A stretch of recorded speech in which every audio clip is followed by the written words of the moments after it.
We're going to go ahead and get started. So I will introduce our speaker in a moment, but I wanted to first honor Francis McClelland, who was a leader in understanding resilience and advocating for resilience of children, youth, and families, and honor her legacy through the work of the Francis McClelland Institute. I also wanted to acknowledge Pamela Turbeville for the speaker series, particularly for this speaker series and being able to bring folks from outside the university and to share their wealth of knowledge with us. So I'd like to introduce our speaker, Dr. Brandon Yu, who is an associate professor of Asian Pacific American Studies in the School of Social Transformation and the Santa School of Social and Family Dynamics at Arizona State University.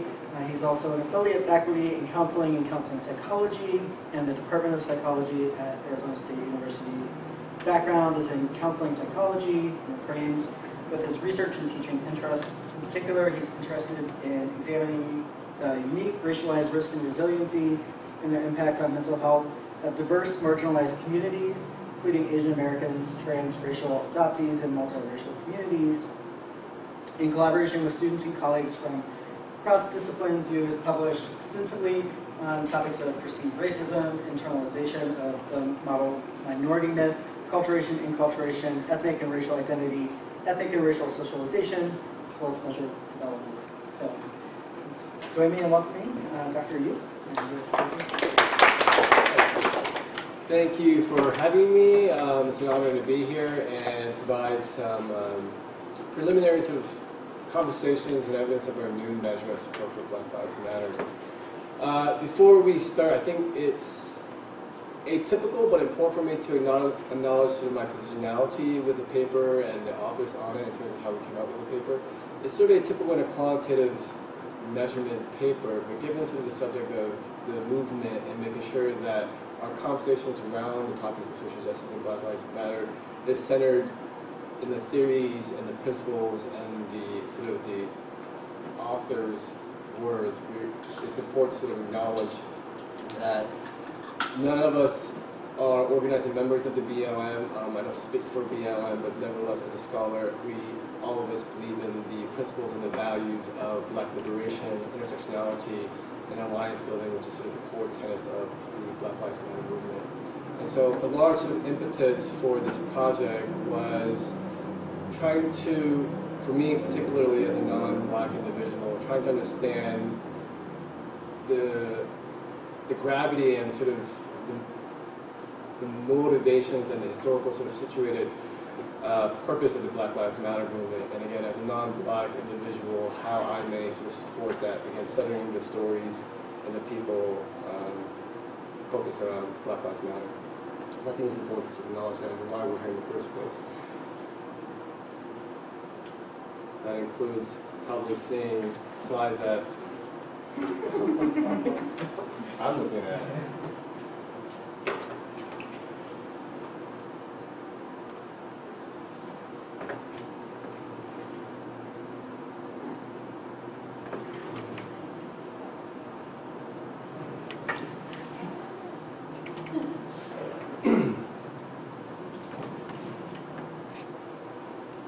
So what brings us here today?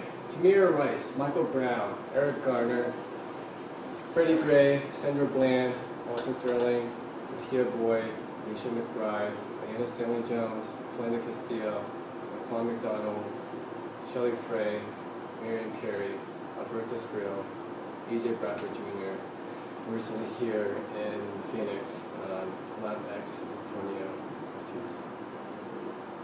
All these individuals and many more were unarmed Black men, women, and children killed under suspicious circumstances during interactions with police officers. Despite the fact that African Americans only make roughly about 12% of the U.S. population, nevertheless, according to recent national studies like the National Trend 2018, found that 27% of police victims in 2017 were African American, 35% of unarmed police victims, and 34% of unarmed and nonviolent police victims. According to the studies that was done by Guardian and Washington Post, since the BLM movement have sort of rose. 9 times more likely African Americans were killed compared to other Americans by police officers in 2015. Specifically, a reported total of 1,134 deaths.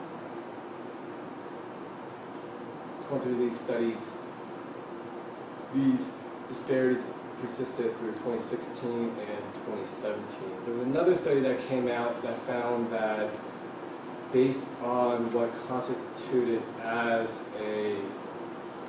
how they sort of classify the killing, that these numbers are actually an underestimate of the number of crimes.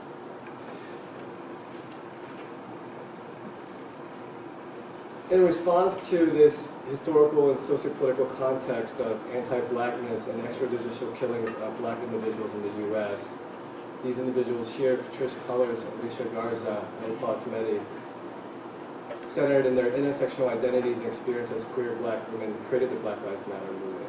More specifically, Alicia Garza said, the Black Lives Matter movement was a call to action for black people after 17-year-old Trayvon Martin was posthumously placed on trial for his own murder, and the killer, George Zimmerman, was not held accountable for the crime he committed.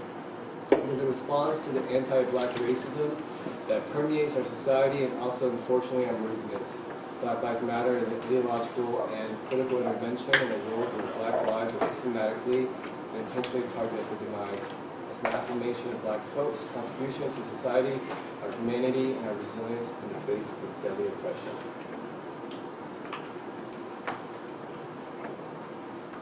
I think it's important, and I think sometimes there's distortion in the media of how Black Lives Matter is portrayed, or often we just sort of see the response to police shootings. But if you go to their website, if you start to read Alicia Garza, Patricia Cullors' book, you start to see that the Black Lives Matter movement is much more than just response to police killings. More specifically, it is a broader movement of ethical, intellectual, and political project. A social justice movement grounded, again, in a long sort of history of black liberation, intersectionality, and alliance building. It more specifically seeks to disrupt and stop the harmful discourse and the racially oppressive institutional practices that result in deadly consequences for black people. However, the BLM movement is often misrepresented in the media as controversial, violent, or too narrowly focused on black issues. Without historical context or understanding of the current social political reality of racial disparities in the U.S., counter movements such as the All Lives Matter and the Blue Lives Matter have risen in response to BLM. These responses further essentialize the BLM movement and those who participate in it. Much of the controversy is connected to the misunderstanding, distorted portrayals, and attempts to discredit the movement. And we can see that type of misunderstanding of the movement, or often sort of misassociating the activities with the movement in these sort of national polls. We see discrepancies across racial groups in terms of how they understand and how they support it, right? Roughly giving you sort of a broad picture according to the Pew Research study that was done in 2016 on a national level, about 4 in 10 Americans support at some level the BLM movement. But again, there's significant racial differences within that. As you can see, roughly 35–40% whites support the BLM movement, in contrast to roughly 65% of blacks supporting the BLM movement, in contrast to roughly about 35% of Latinx supporting the BLM movement. We see differences there, but we also differences not only in the support, but also the level of opposition too, right? We see that despite the higher levels of whites, that they have the highest level of those that oppose it, around 30% of whites oppose the BLM movement, compared to around 10% of blacks or Latinx.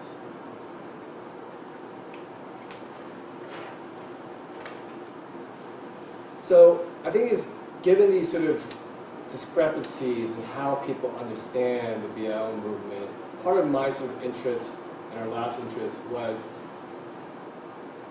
if we want to have a conversation of whether we agree or disagree about the BLM movement, or whether we want to support it, or look at sort of how different groups find support in the meaning of it, then I think we need to have a common understanding and definition of the BL movement, more specifically in the ways in which the authors of the BL movement and the people who participate in the BL movement want to be defined as. And so that was sort of the large sort of impetus for trying to create a measure across different racial and ethnic groups to understand that if we're going to talk about whether these different groups are supporting or not supporting it, are we coming from the same place? Because, again, the BL movement is much broader than just state-sponsored police violence, but again, a larger ideological and political intervention that addresses something much bigger than just the African American experiences. And consequently, this is the reason why the BL movement is 23 chapters across the U.S. currently, with one chapter in Toronto, one chapter in Ghana, and they're part of this larger coalition with 50-plus international organizations that is otherwise known as Movement for Black Lives, that participate on an international level addressing systemic experiences of violence and discrimination experienced by Black individuals. When we talk about the same themes of Black liberation, intersectionality, and lines building that we see over and over again through their website, through the author's writings, Black liberation is a sort of foundation of that. There's a long history of the writings that contribute to this.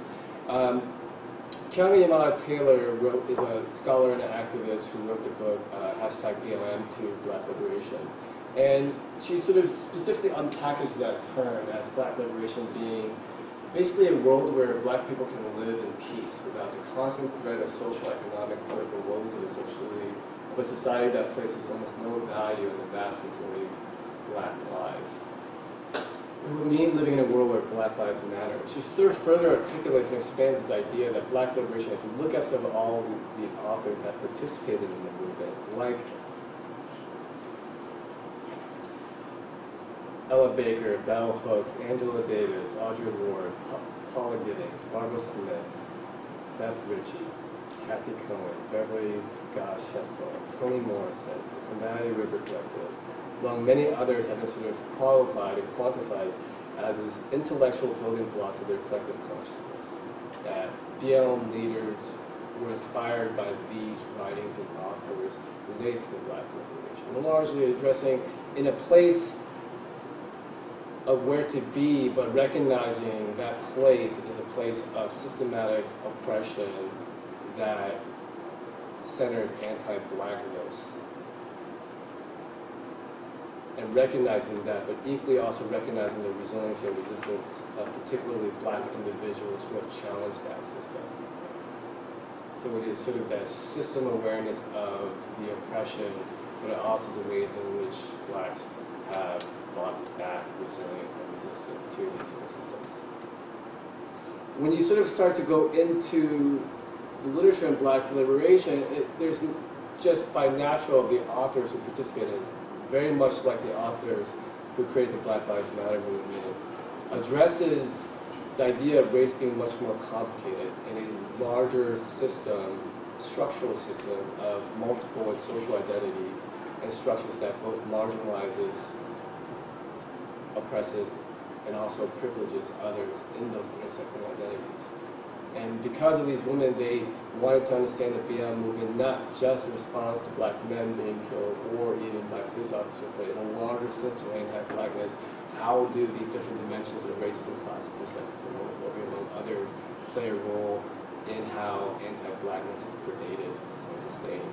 So very clearly and explicitly, they point out that the BLM movement as a principle goes beyond Black liberation to include the intersectionality of the system of oppression that sort of recognizes these individuals, or better yet, invisibilizes or marginalizes some others. Again, Alicia Garza, to be explicit about recognizing intersectionality, points out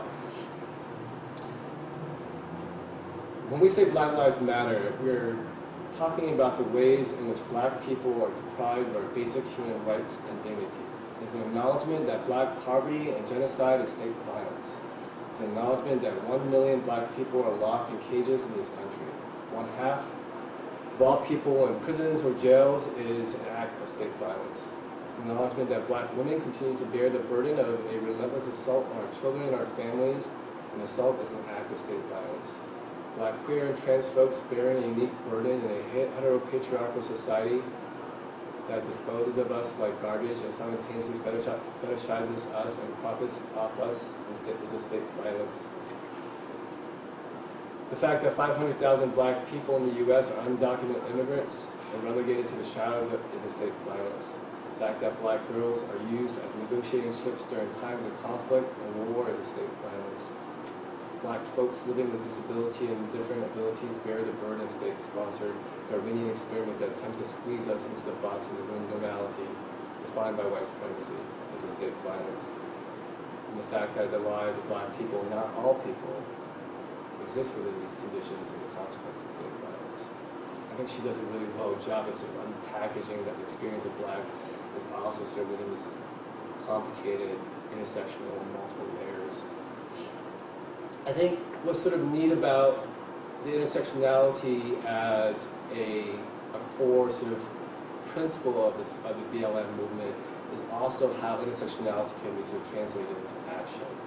Kimberly Crenshaw, who often gives sort of credit to that bringing intersectionality, particularly to psychology, even though there are others, have talked about this idea of intersectionality in action, where when we start to recognize our multiple intersecting systems of identities, we can then start to move forward as we acknowledge our differences, ground the differences among us, and negotiate how these differences will find expression in organizing and social justice movements.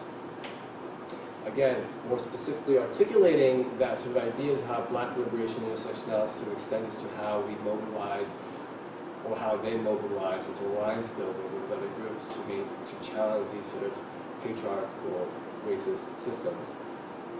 Canada sort of says specifically, black-led mass struggles because it's decidedly not a black-only struggle. And it is not only for black liberation, but rather contextualizes the oppression, exploitation, and the liberation of black poor working class people with a simple understanding, at least in the U.S. context, that once all black people are free, all people will be free. In other words, poor black people are represented in all categories of the oppressed in the United States. They're immigrants, they're poor and working class, they're disabled, they're indigenous, they're LGBTQIA, they're Latinx and Afro-Asians, they're also Muslims and other religious minorities, and the list goes on. So to realize the liberation of all black people means undoing systems of injustice that impact all other oppressed groups as well. And again, grounding in these ideas and principles of black liberation, intersectionality, and alliance building, we wanted to sort of see if we can move the literature forward, at least the conversations forward in academia, of if this is what BLM is, how are different racial groups understanding that? Can they understand it to be the same thing? And then again, what are the different racialized history and the roles of power and privilege that may provide different experiences to predict support for BLM? So with that sort of effort in mind, in terms of trying to create a measure across these virtual ethnic groups, and to do it mindfully, intentionally, and with a constant reflexivity in our lab, despite it being a quantitative paper of what it means of creating a measure like this.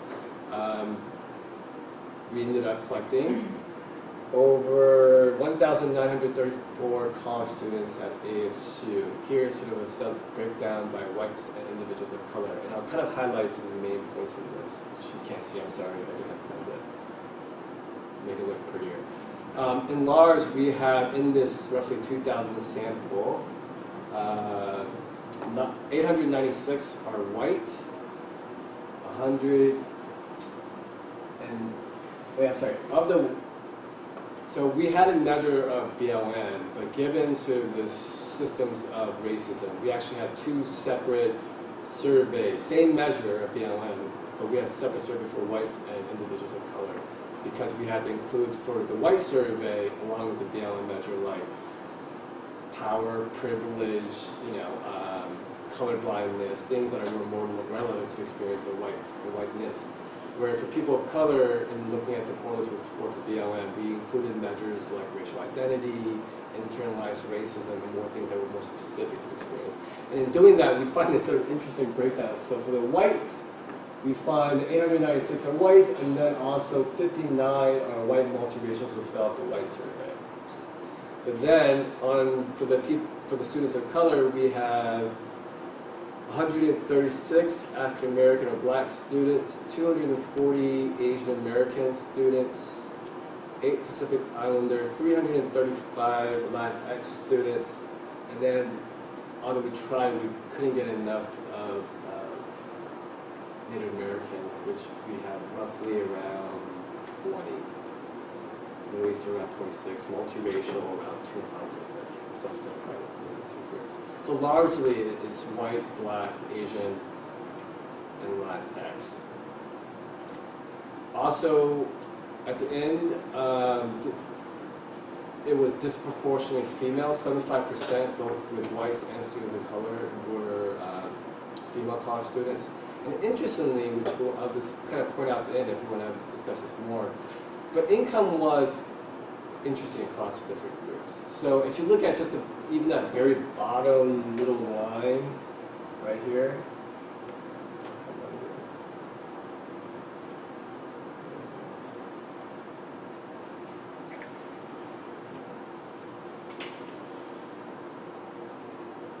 I'll just point it out.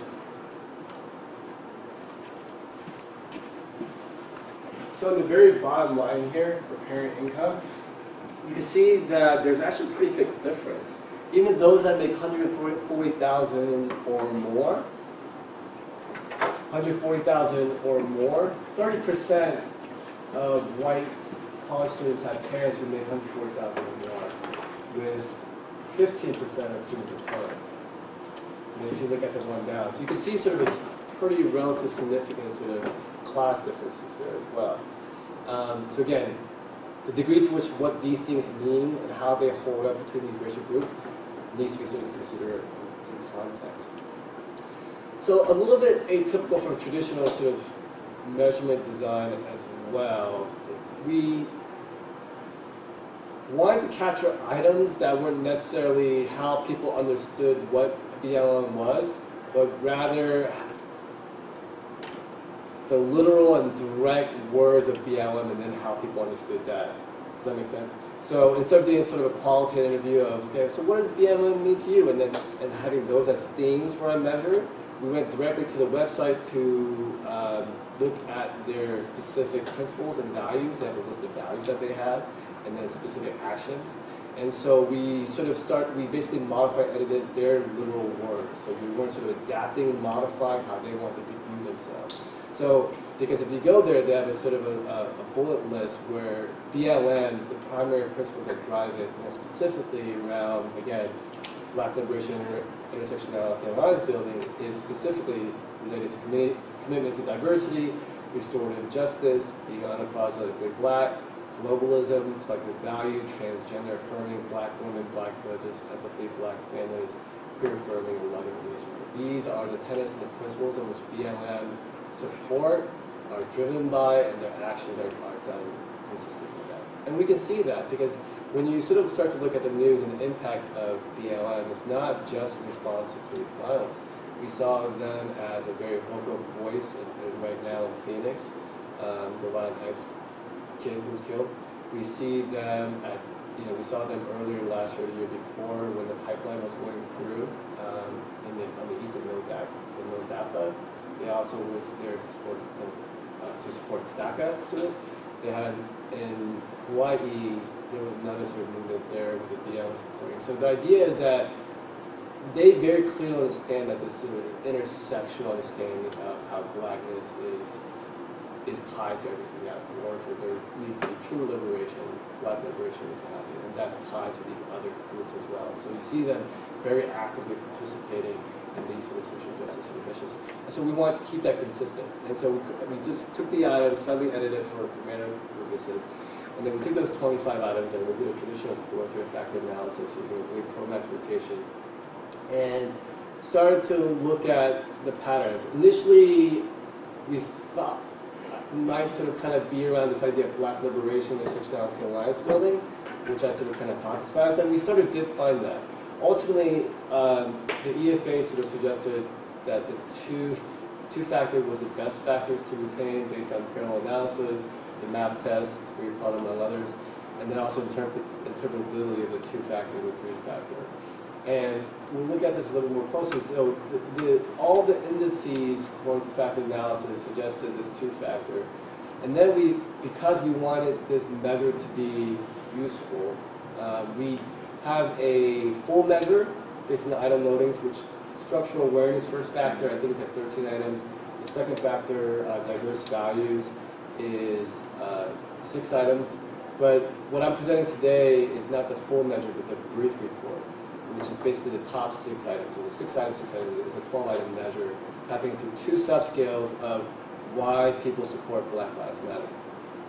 The first one, I'll just read the items because I'm sure it's really hard from back there, taps into what we're sort of calling structural awareness. So supporting BLM because you understand the sort of the structures, the structural awareness around what BLM is moving towards. So in other words, so you respond to these items on a 1 to 5 Likert scale from strongly opposed 1 to 5 strongly support. So BLM argues that there is disproportionate impact of state and police violence on Black lives, is a social justice movement addressing issues of racial inequality, sparks dialogue to engage in social activism, is an ideological and political intervention in response to systemic racism experienced by Black individuals, is a call to action for Blacks and their allies, is a response to anti-Black racism that permeates our society. So if you digest those items for a second, what it starts to do is it starts to highlight basically people who get the idea of supporting BLM because they recognize the systemic sort of levels of oppression experienced by Black individuals, and the response to that. The response is BLM. Right? The response is BLM as a tool to correct the systematic oppression experienced by Black individuals. And so it acknowledges that role of both the oppression but also the resistance.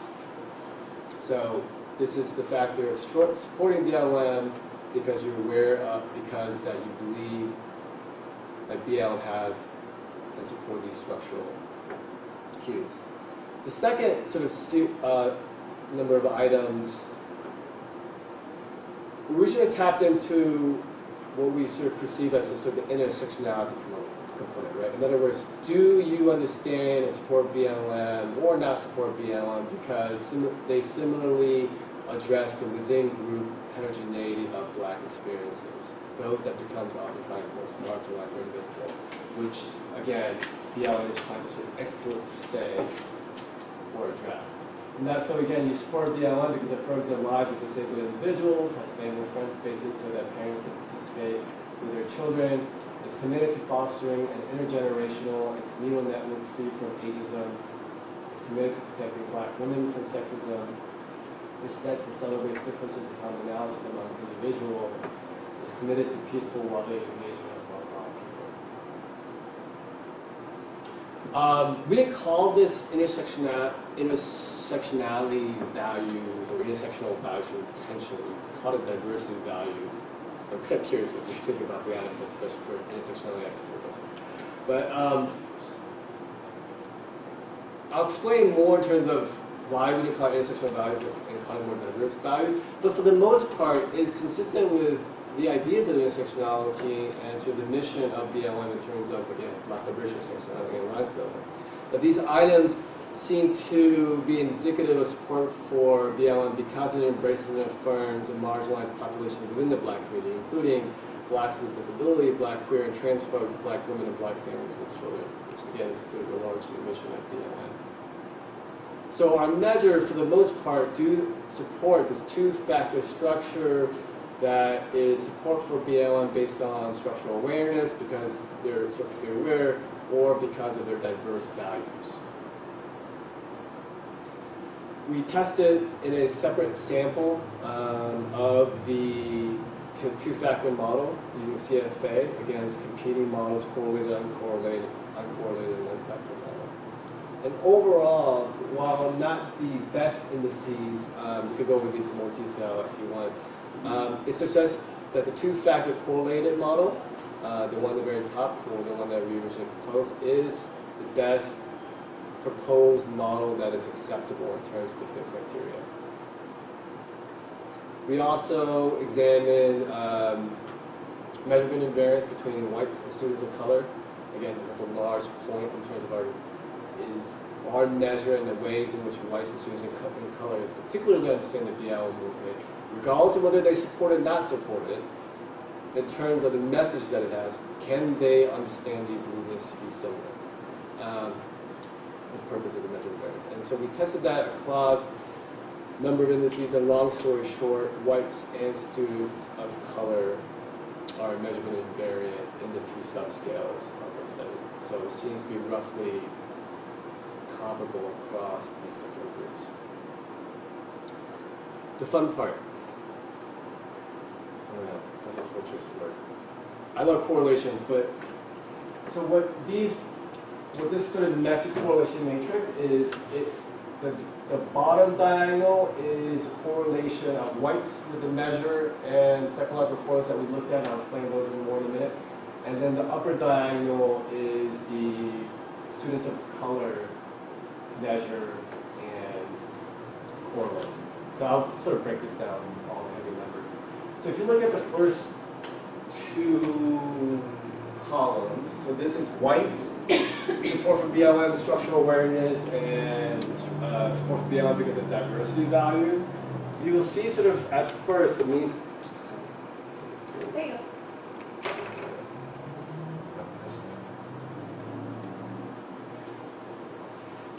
You see that on a scale of 1 to 5, this was a little bit surprisingly high, I thought. So on a scale of 1 to 5, a mean of 4, right? It's more or less you support sort of, on average, you sort of support the movement. Alpha, all above 0.90 for internal reliability estimates, but in contrast, if you look at the students of color, as we expected, their levels of support for BLM because of structural awareness and diversity values is statistically higher compared to white students. And we expected this. It was actually one of our tests for criterion-related validity, given sort of the literature in terms of white power privileges and sort of the systemic racism that affects people of color and whites differentially. There is argument in terms of how much they understand awareness and support for the movement. So it's consistent with the broader literature on racism as well as more specifically on something like this. So the first is criterion-related validity. Do we see differences between students of color and whites on the level in which they support BLM? And we do. The second was to test some initial evidence of convergent validity, meaning that do we expect the support for BLM to correlate with other factors as we expect them to correlate?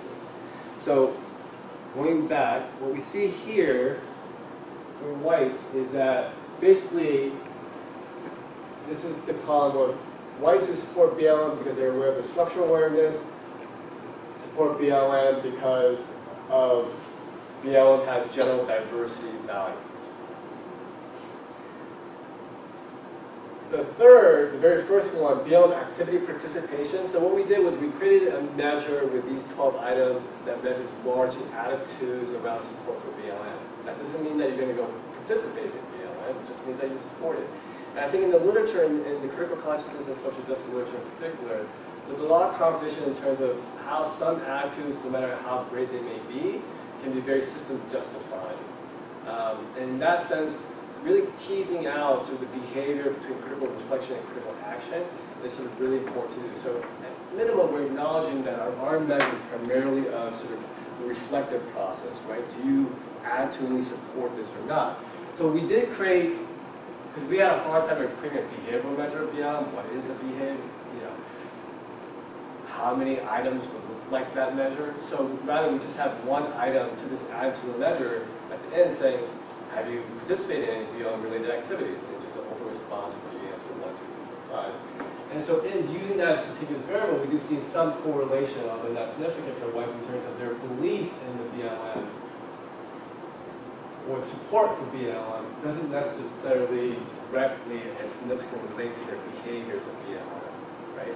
And in part, that could be because what is BL behavior, not knowing, could sort of create sort of a floor effect. But regardless, that's what that BL active participation is. And again, consistent with convergent validity, basically those who support BLM, does this have a... Yeah.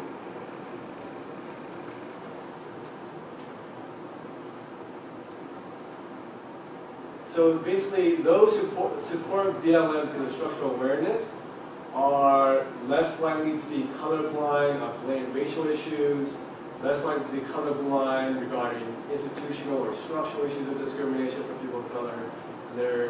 And support for BLM is less likely to be colorblind around racial privileges.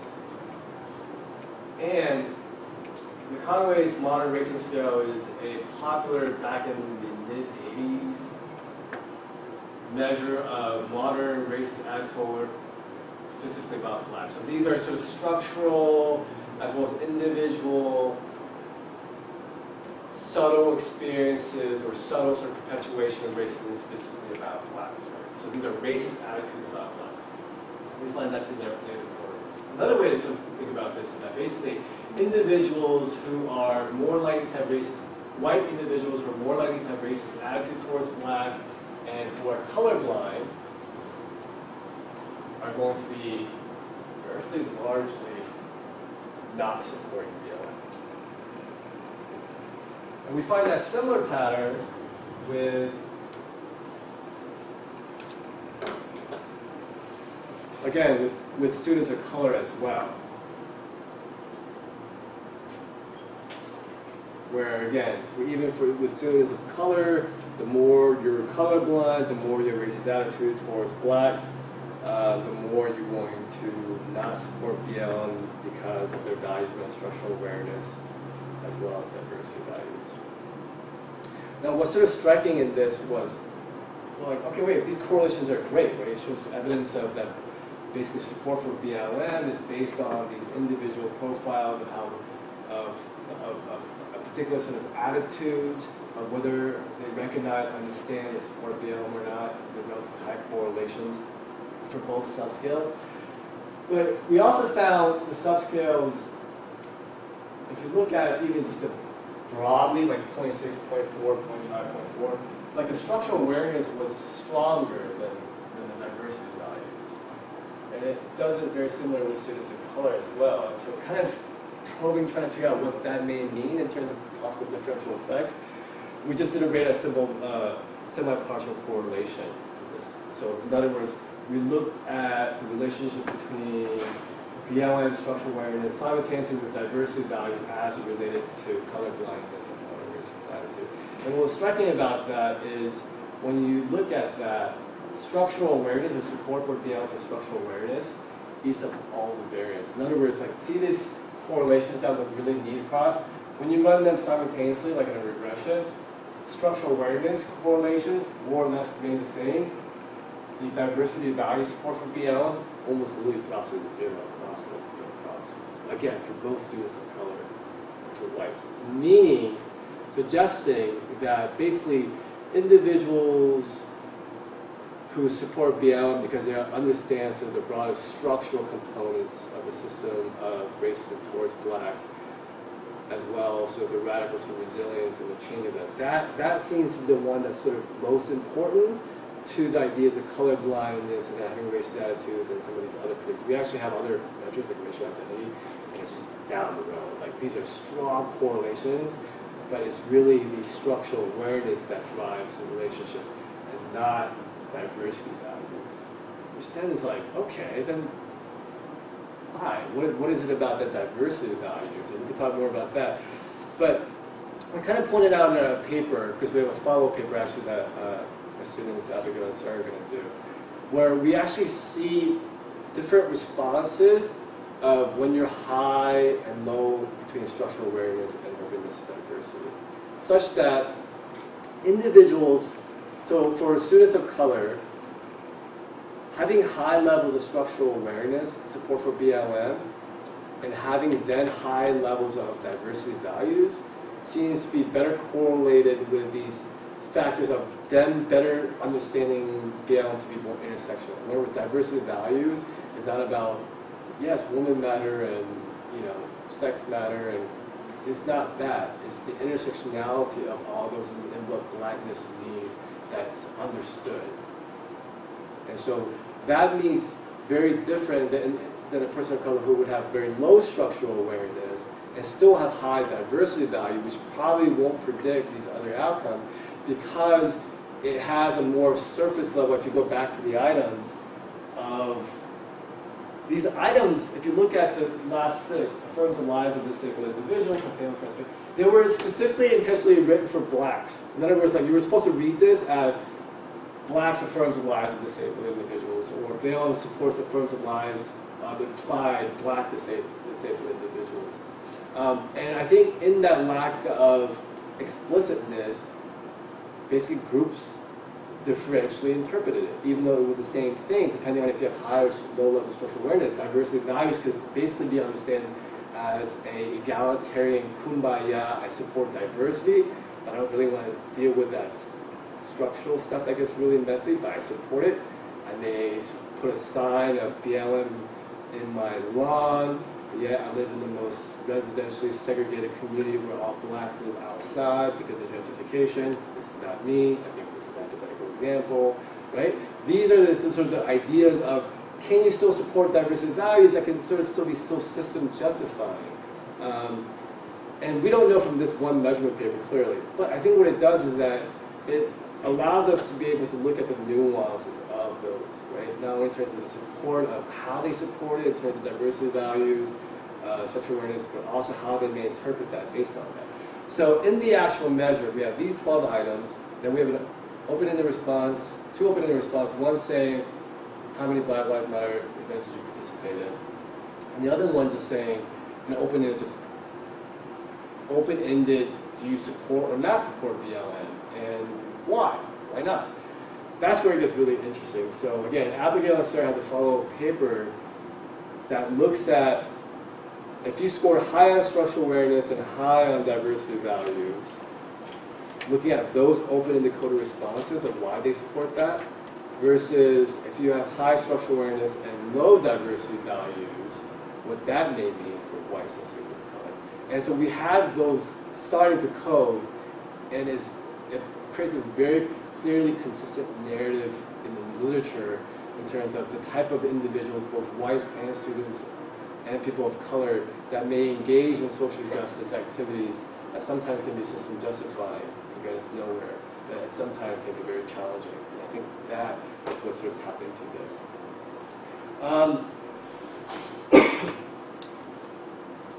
So overall, I have to point this out. I think this is a cool slide, but my grad student laughed at me saying, this is so circa 2004. I don't know what that means. She called me out. She's like, this is too old. And I thought it was cool and colorful. That it's better than words, but she just laughed at me. So I can't not do this now without her laughing in my head. But anyway, so in summary, the purpose, again, for creating this measure of support for BLM, given our sort of current socio-political and historical circumstances, and how we have conversations moving forward and supporting social justice movements like BLM, it was important for us to sort of, again, create a measure that sort of was understood and can be analyzed between and within groups and across racial groups. And we did this by identifying a 2-factor structure and evidence of construct validity, group differences by whites and students of color with evidence of criterion-related validity, with high support of internal reliability estimates across for whites and students of color, as well as the factors being measurement and invariant. I do want to mention,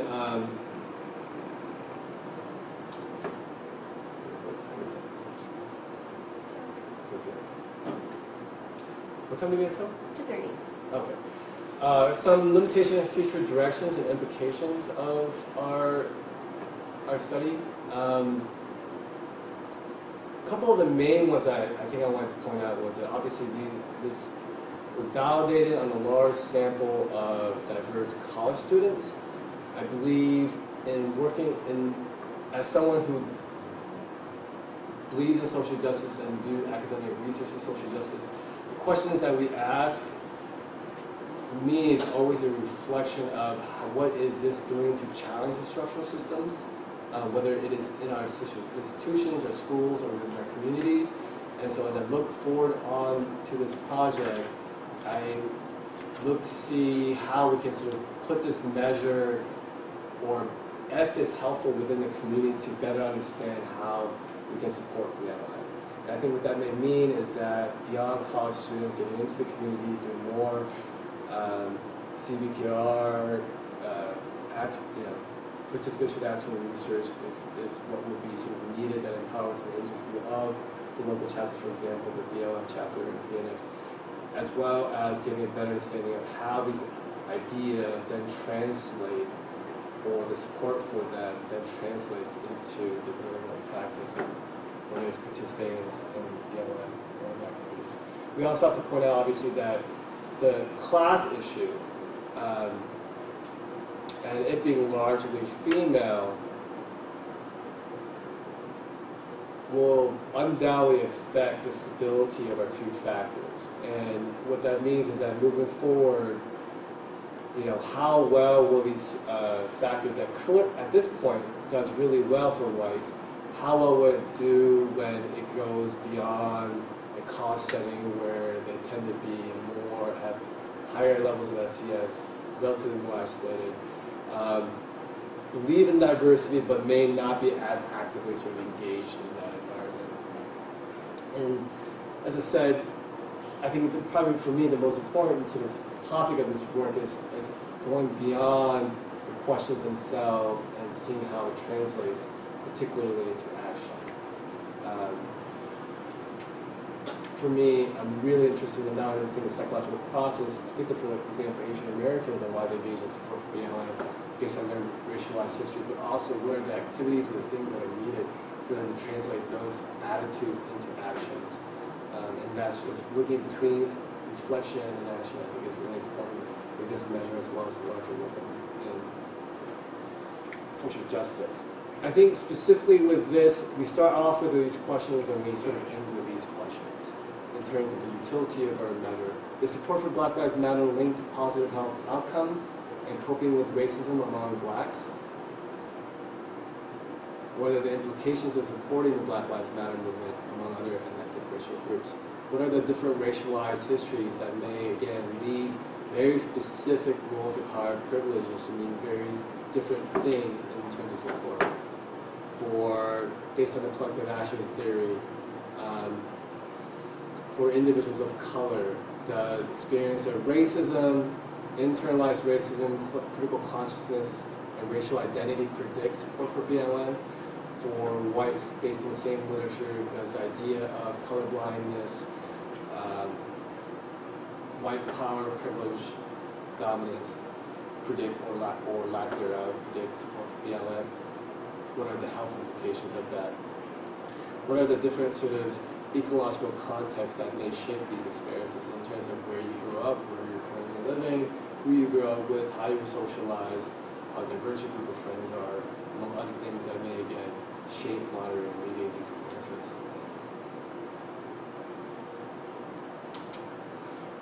On that note, I'd like to thank my co-author, Laura Seaton, as well as my amazing, talented grad students, two sitting here, two of them sitting here, Eva, Ken, Abigail, Gabrielle, and Sarah Parks.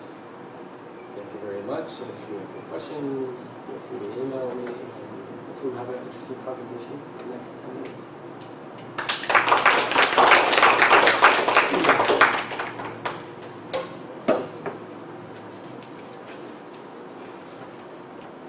To hear thoughts. This is actually the first talk on this paper, so I'd love to hear feedback and questions. So maybe I missed it. Where was the sample from? Maybe it was all Arizona? Yeah, the 2,000 students were all from Arizona State University. So what are your thoughts about the generalizability of your measure? Yeah. Missouri, for example, where absolutely.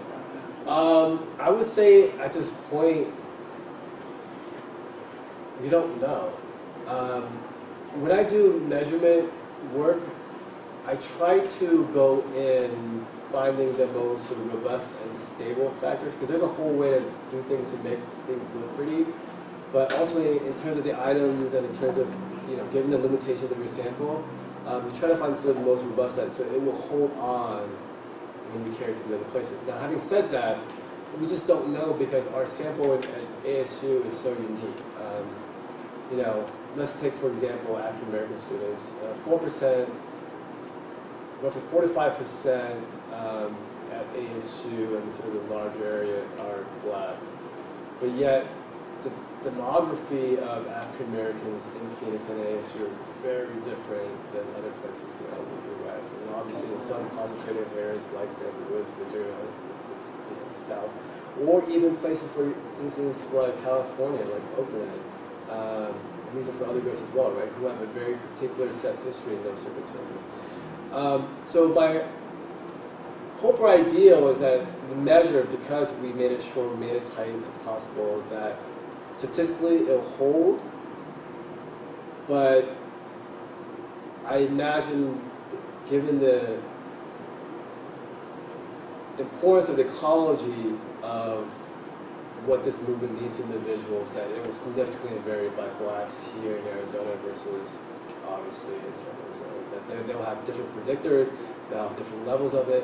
And then I think historically it's important to understand that we all have a different history and purpose with supporting the BL movement, that we don't all have a uniform goal of why we support BLM. And I think it's trying to find that more complicated, nuanced narrative of why those different groups situated in these different settings, situated within a different, current political context and family, do they understand this movement? I think because of that, the assumption moving forward cannot be, oh, here's how black people, Asian people, or women support and not support BLM, but rather, how do those individuals grounded in their history, grounded in their specific spatial locations, understand support and move forward. Sort of Yeah. a related question. Really surprised by the high level of endorsement. Yeah. And so, do you have information on what majors the students Yeah. are in, or if they're taking classes on Yeah. systems and special education? Yeah, this should be more clearly noted in terms of the limitations of our convenience sampling. So clearly, our primary interest in moving and going in wasn't necessarily to get all the white students, because that just kind of comes along by default, right? So it was focusing on where my students of color were. They're in ethnic studies, they're in Asian American studies, so we have a oversampling undoubtedly of those that are probably more critically conscious than the rest of ASU, let alone the rest of probably the larger sort of that demographic. All things, at least for me, not knowing where we go is just to try to control it measurement-wise. But absolutely, yeah. I mean, the degree to which how that's just going to be different. Yeah. I mean, it could be a really cool way to see as well if some longitudinal piece that could build into it, whether like a class, right? Because most universities have gone towards requiring some core course on diversity, equity, system discussion. Yeah. Whether actual involvement in that course reflects a change. It's interesting that you said that. I have a student who is doing that with part of this data set and another follow-up data set. So in this one, yeah, we do have questions around how many ethnic studies courses do and engineering studies, yeah. And we have on-campus and off-campus organizations that they're involved in too. Yeah. We also So you looked at that, or is that something? have we looked at this? We looked at it, I don't know off the top of my head. Yeah, we looked at it. We're very, so I mean, we have a good mix of Asian American studies, African American studies, how many classes, if it's 0 to 3, Chicana, Chicano studies. And then my student So we have who created a separate measure related to that, specifically Asian American studies, Asian American studies or any other ethnic studies have a very specific agenda, right? Mission statement. We try to teach you these things. So we took that and then she just sort of unpackaged it and creating a measure out of it. We also have that measure as well. So at some point, I mean, I just think just being Asian American Studies and really valuing the work, in particular psychology, I want to start to show these things have really important mental health consequences. And I think especially in Arizona, right? Especially in Arizona, this type of empirical evidence is really important to us. Like, these classes are not just only a representation of the people that look like us. These classes give us meaning, community, identity, coping strategies. It does so much more. And I think one of the psychological implications of ethics studies, for me at least, is an interesting research profession, which I think I'm most of my students in certification. It is neat in terms of how those experiences really impact.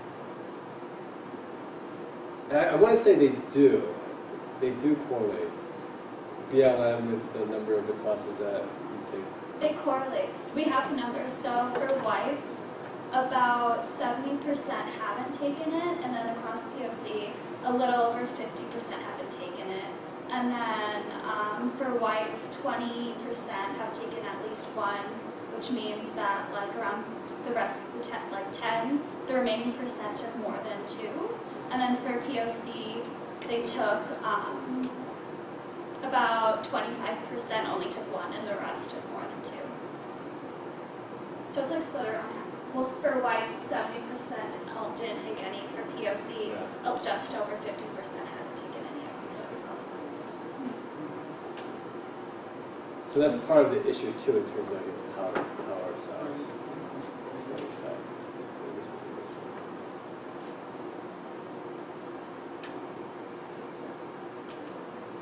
I'm going to ask you a question.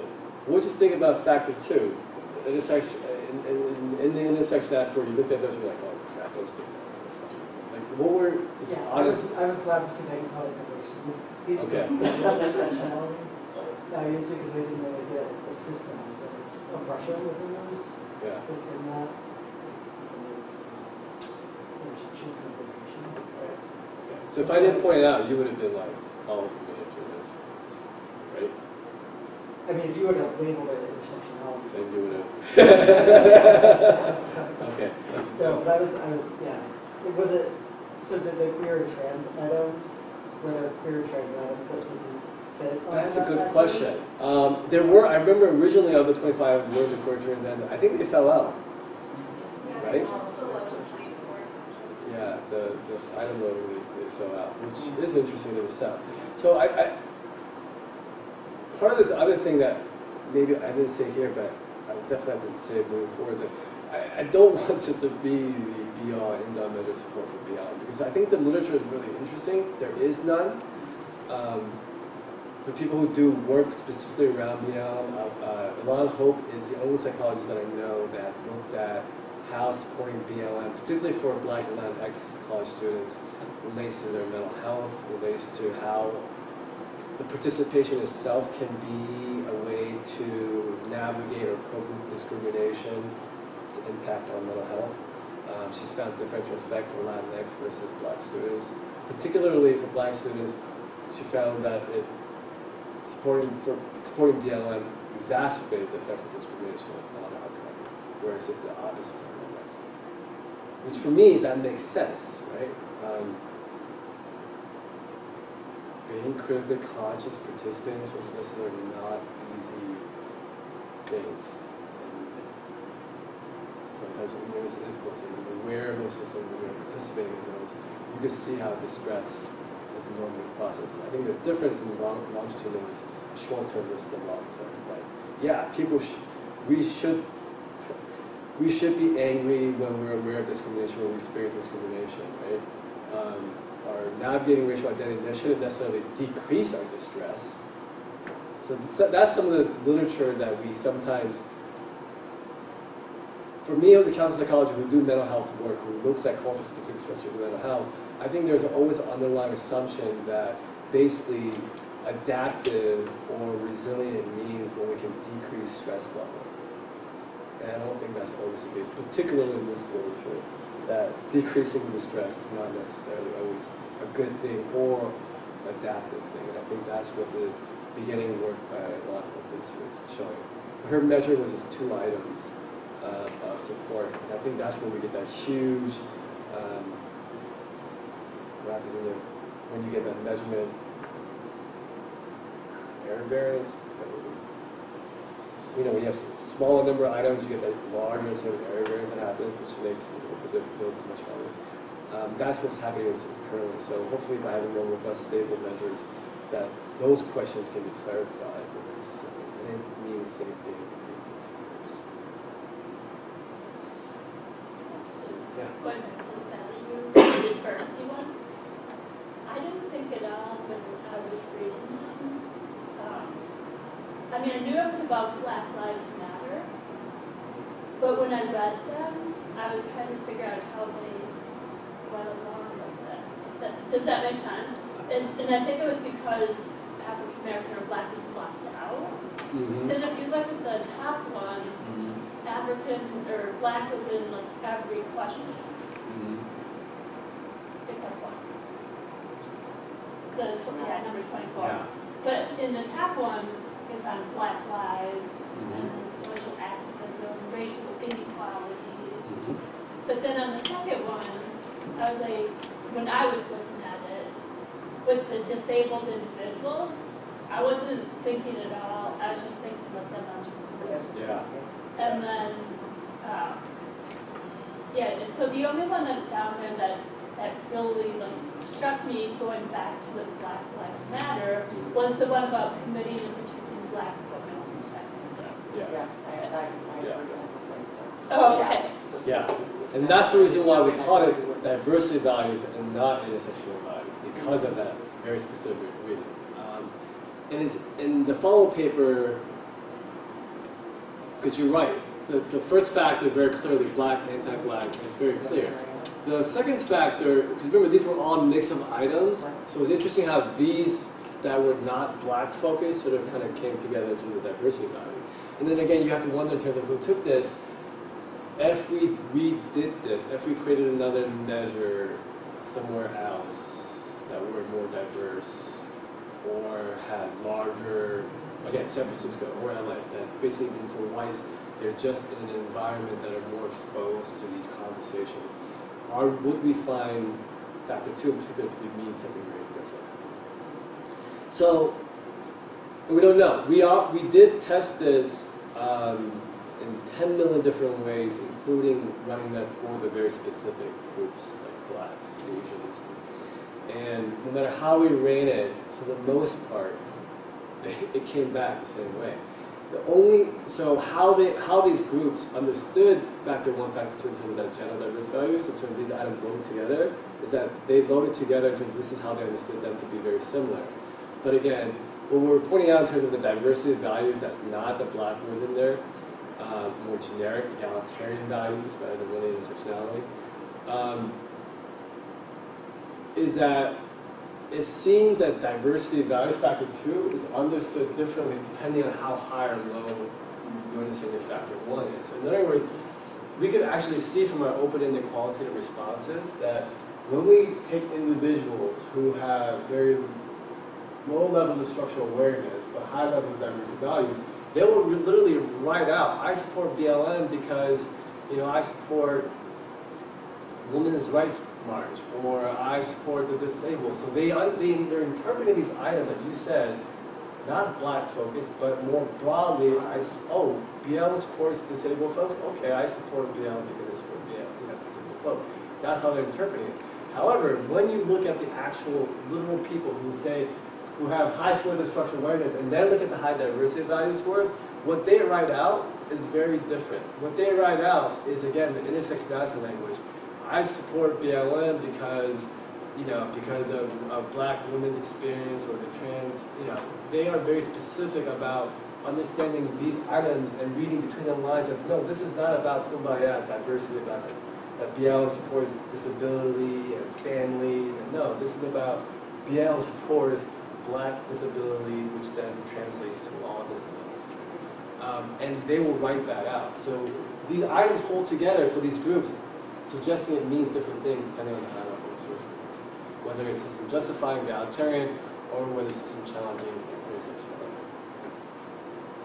So do you have any plans to give this again and actually do your diversity one, including, like, so,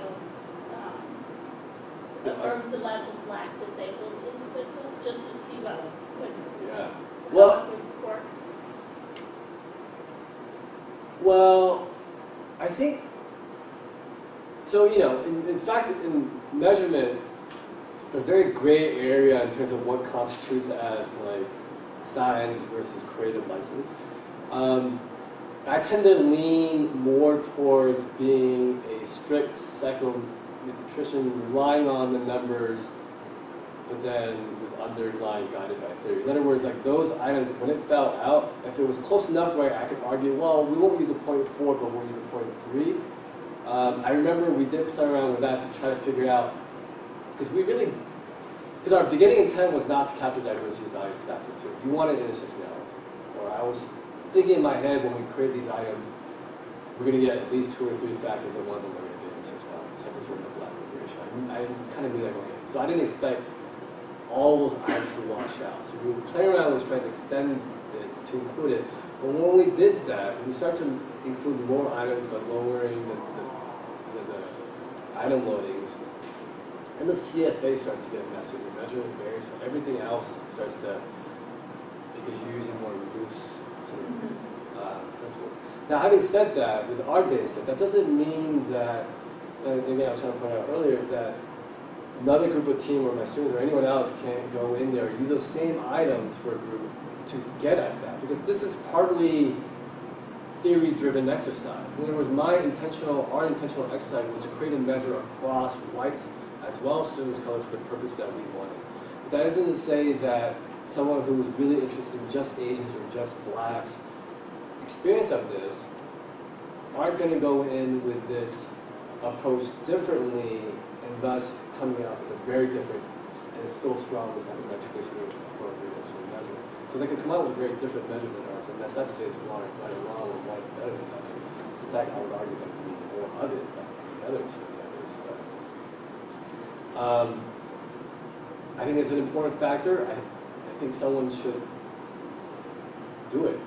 I think that's probably going to be an important factor that I'm sure is going to be captured somewhere, but it's just not in this context. So I started thinking about when you were talking about like Latinx involvement in Black Lives Matter and Black involvement within Black Lives Matter and sort of the different, how it exacerbated mental health in one group and sort of aided it in the other. Yeah. And so that kind of got me thinking about social media and how we sort of get our information nowadays, and with the widespread, Black Lives Matter started to really gain momentum using the internet and sharing videos of police recordings. And I'm curious to know, or it's just kind of how we've been thinking about everything, if maybe the consumption of this sort of violent outcomes, because we are seeing more and more reported deaths of Black men, Black women, and visually seeing those being shared on social media over and over again and consuming those images, do you think that is also playing a role in sort of maybe the desensitization of our feelings towards these things? So maybe sharing those videos helped at the beginning of the Black Lives Matter movement, but now it's almost becoming normalized violence, to where it's not becoming unusual anymore to see recorded police killings. Yeah. No, I get the question. That's a really great question.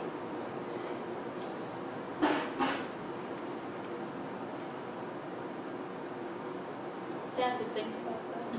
Yeah. I'm just But it's a thinking good about question. that. Yeah. I wonder about Yeah. that too.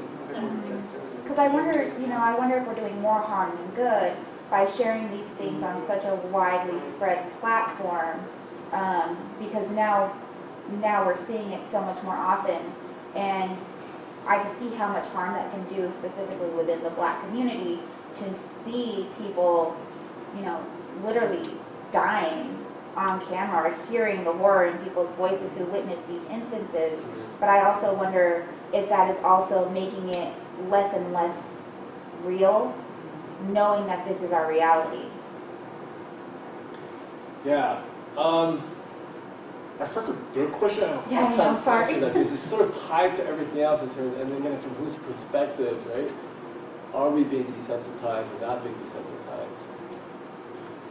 If we're, again, not being black, but, you know, in the context of Black Lives Matter, in the context of seeing those films, how much is that a surprise versus not being black? So I think, like, you know, even it's related to class, you know, the whole sort of conservation things that's happening. Like, I don't think a lot of people are surprised by that, but there are certain individuals who are surprised by that, right? So again, I think sometimes it matters from a perspective of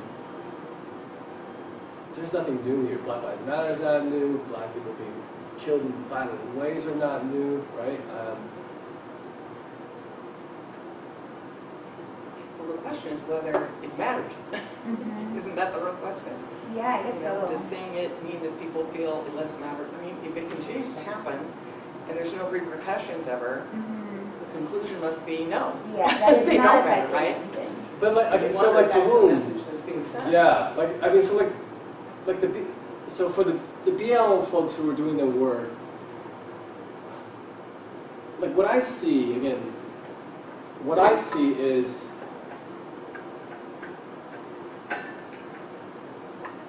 yeah, I mean the social consequence of, you know, how the desensitizing of seeing these videos over and over and over again is a very big one. At least within the organization, the people that are mobilizing and doing their work and doing this on a day-to-day basis, it's much beyond, and again, I think the police violence. So maybe that goes into a whole separate questions in terms of the work that BL is engaged in and how they maintain their health, they maintain not being desensitized or shutting down. I think in many ways social justice participation requires a certain level of that coping strategy or healing strategies to keep sort of going. I think probably at a public broad level,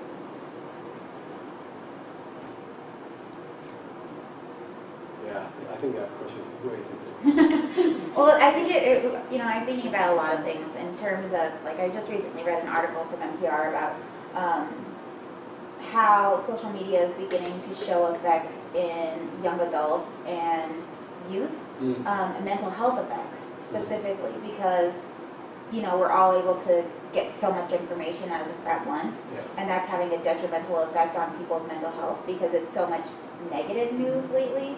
And so I think I was just kind of thinking of that in a sense in terms of the mental health aspect, and I wondered if maybe within specific groups, I don't know, lots of questions, I guess.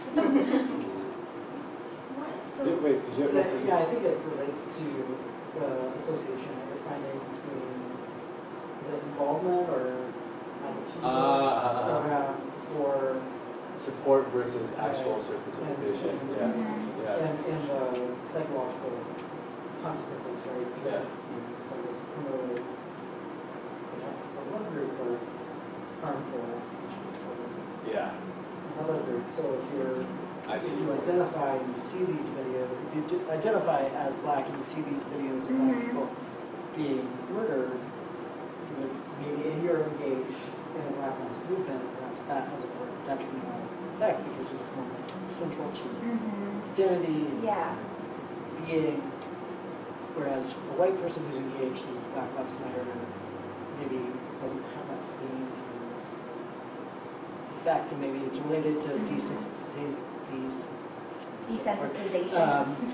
Or not, but perhaps it's also a piece of like identity, salience or centrality,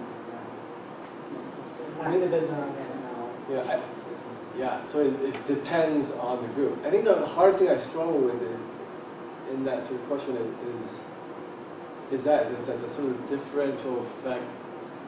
Let me see if I get it. But anyway, I'm going to come back to that. But yeah.